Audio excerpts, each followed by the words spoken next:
Remember the random behind shots of female characters in 2000s Marvel comics? Or remember when Eve discovered her powers while fighting against Conquest? She also realized she can adjust her body parts, so she gave herself a job. What about when Starfire used to get offended if someone reminded her that she has a boyfriend because she used to believe that she could sleep with whoever she wants, wherever she wants, with or without her boyfriend's consent? Oh, and she used to walk around kids looking like this. Bruh.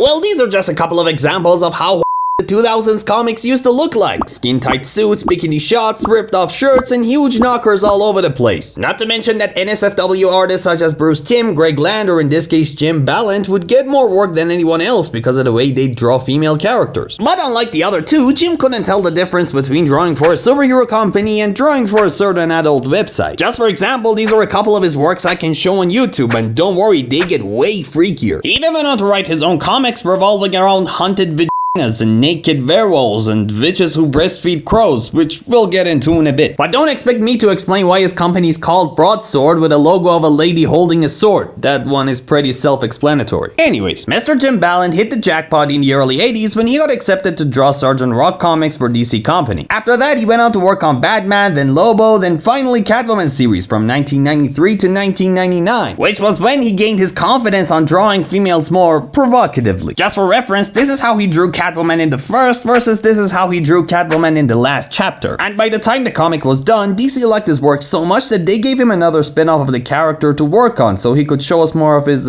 creative artistic side.